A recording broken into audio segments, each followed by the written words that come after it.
চট্টগ্রামের পটিয়া উপজেলার 4 আগস্ট বৈষম্য বিরোধী ছাত্র জনতার আন্দোলনত গুলিবিদ্ধ এবং আহতলের উন্নত চিকিৎসালয় বিএনপির ভারপ্রাপ্ত চেয়ারম্যান তারেক রহমানের নির্দেশে ধারাবাহিক আর্থিক সহায়তার অংশ হিসেবে দ্বিতীয়বারের মতো নগদ আর্থিক সহায়তা প্রদান করছে দক্ষিণ জেলা বিএনপির আহ্বায়ক কমিটির সাবেক সিনিয়র যুগ্ম আহ্বায়ক এনামুল হক এনাম। ডিসেম্বরের 21 তারিখ শনিবার সকালে দলের নেতাকার মিয়লরে লইয়েরে প্রথমে জামিয়া ইসলামিয়া পটিয়া মাদ্রাসাত আহত শিক্ষার্থীদের প্রস্তাবল লই পরে আহত শিক্ষার্থীদের উন্নত চিকিৎসালয় মাদ্রাসা প্রদানের হাতত নেজি নগদ অর্থ প্রদান করছে তিনি।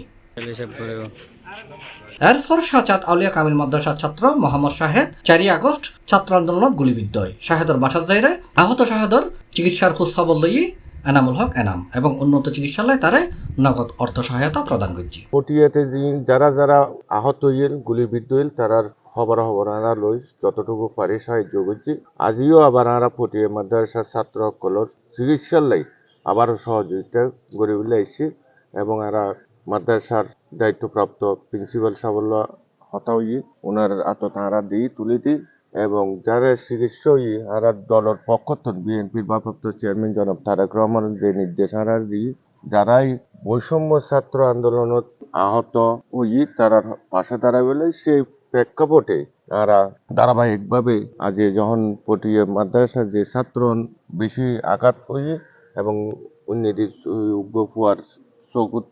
চোখ হয়ে যাইব তো তারা আহত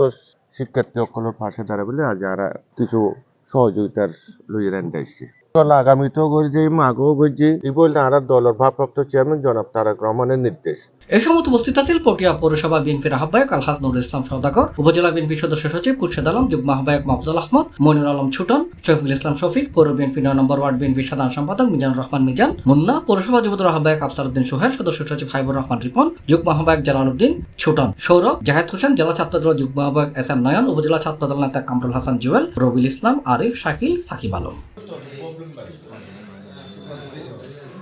C+ TV চট্টগ্রাম।